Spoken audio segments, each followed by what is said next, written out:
this afternoon for our 2 work sessions. Now I'm going to start with introductions with Representative Depp. Good afternoon, I'm Jim Davitt. I represent District 101, Hamden, and Newburgh. Good afternoon, everybody. I'm Justin Schmidt, and I represent House District 15, part of the City of Suffolk. Good afternoon, I'm Michael Legalize. I represent District 58, which is part of the district. And good afternoon, I'm Lori Hall. I represent District 80, which is Bastrop, which is on the red school, and I'll be doing that. I'm Kim Rosen, Senate District 8. My district goes from Castine to Lincoln, and I live in Bucksport. Good afternoon, I'm Mike Timmons. I represent District 45, which is Cumberland and part of Gray. Good afternoon, my name is Kathy Mather. I represent District 78, which is Winslow, and a portion of Denton. Okay, Jane, we're all yours. Okay. Suzanne, we have this is a copy of the letter that we sent to Appropriations Committee and BLA Committee about the THC levels and the preliminary draft that pursuant to our review, and we just sent that today.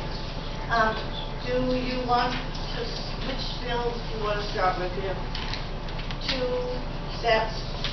2, neither one will be short, I don't think, but you want to do legalization of marijuana first or the jails first? Well, marijuana is scheduled for 1 o'clock. So. Okay. Great. Okay, Suzanne. More.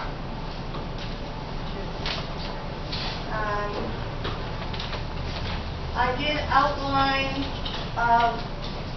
both of the proposed citizens initiatives there, and each one is followed in its packet by the copy of the actual language of the citizens initiative. So there are 2, and then these are just extra copies of the outlines. We'll leave these for the public.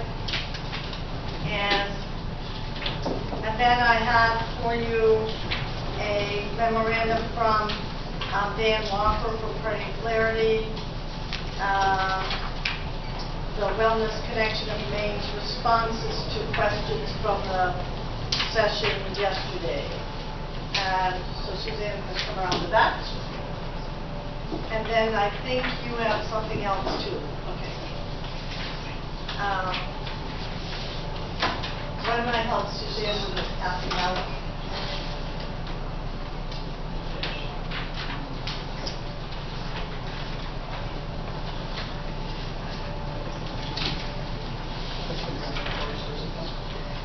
One more time, those are the citizens initiatives. They don't have those emails.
All right, so I think we've got all the papers, and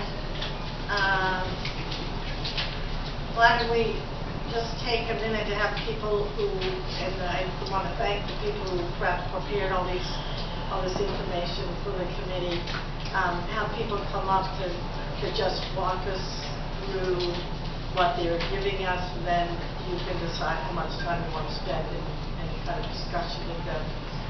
Somebody's making computer noises. Somebody's phone is going off.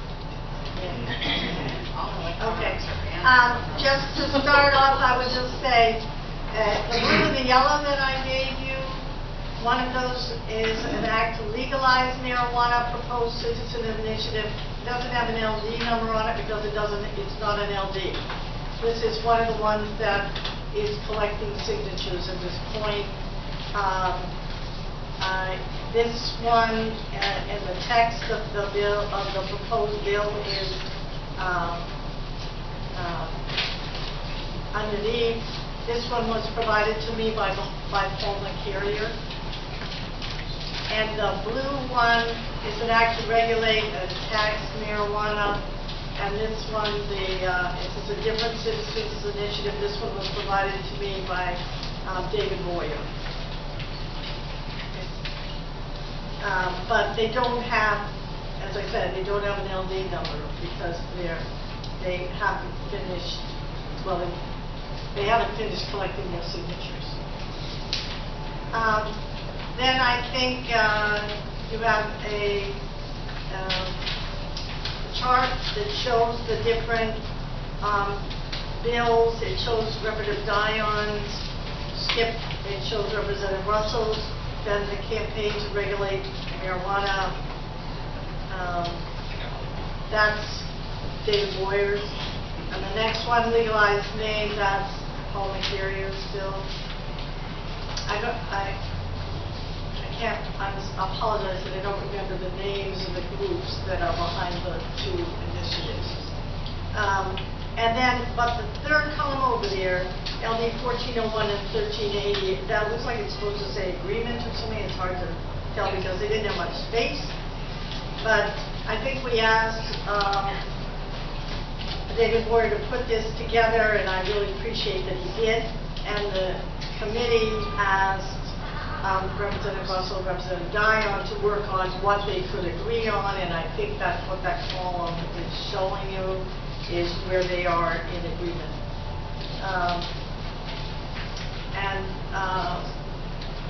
Representative Russell's here, Boyer's here, Dan Walker's here, so perhaps they could tell you what they have brought you and answer the questions that were asked at the last meeting. Would you like to have someone come up? Why don't we start with Representative Russell? And I think you have a memo from her. Okay, I would be in favor of starting there.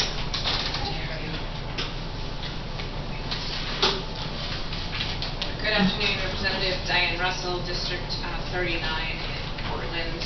I'm running back and forth between two committees and presenting a bill on another committee shortly. Actually, 3 committees today. So last week, I appreciated the work session, and the committee gave us some homework to do to try to crystallize what areas of disagreement there were.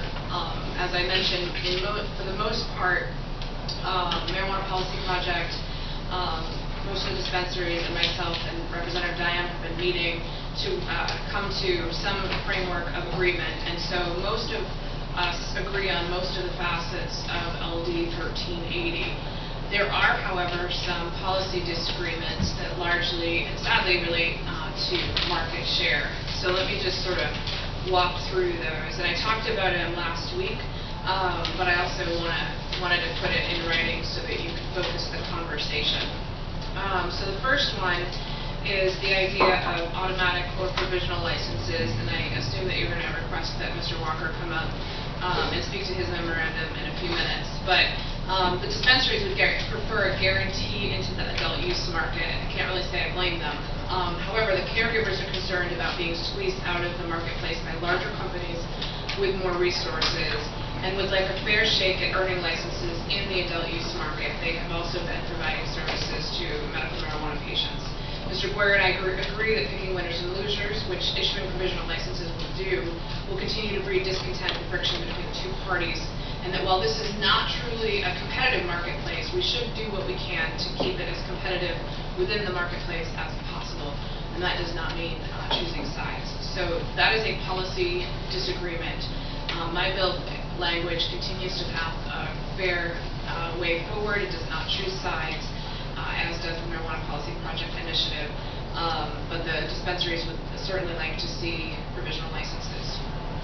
Cultivation tiers is the second area, and that also comes down to market share. LD 1401, which is Representative Dion's bill, allocates 5 licenses in the large tier to the dispensaries and gives preference for 2 licenses to caregivers who can demonstrate compliance with the medical use of marijuana program. While it is true the dispensaries currently have the largest cultivation facilities, we should not preclude caregivers from having a chance to apply for the larger tiers, and not just two groups. I firmly believe that 60% of the licensing allocation should be granted to small growers and farmers so that we can keep the market local. So the dispensaries are proposing keeping the cultivation tiers limited, and I think that we should make sure that caregivers have access to some of those middle and larger markets in a fairer way. Retail licenses. So we all agree that no one wants a retail outlet on each street corner, while LD 1380, which is my bill, proposes a population-based system, which is, Representative Fowler, you'll recall from DLA, similar to liquor license allocations. In fact, mine pretty much roughly does half of what our liquor license applications are. LD 1401, which is Representative Dion's bill, is based on counties and allows initially for a limited number of 21. So I put together a bit of a compromise below, which would be roughly 45 stores or licenses, with most of the additional stores being located in the larger but less populated counties, such as Aroostook, Washington, Piscataquis, Penobscot, and Somerset. And the reason for that isn't that you want a whole bunch of stores because of population, but you want to make sure that that people are able to access it. We've heard that if people have to drive an hour and a half to 2 hours, that they're going to be more inclined to go down the street to their neighbor who might be selling it on the side. We'd like to mitigate that as much as possible because we want to incentivize people to utilize the above ground market. Apparently, Leo in Aroostook County and Maine Organics in Ellsworth don't particularly like this because it creates more dispensaries in there and more competition in their region, so just note that. So the compromise is sort of a hybrid, and it's just me putting this forward as a suggestion to the committee to sort of find a middle ground between the two proposals.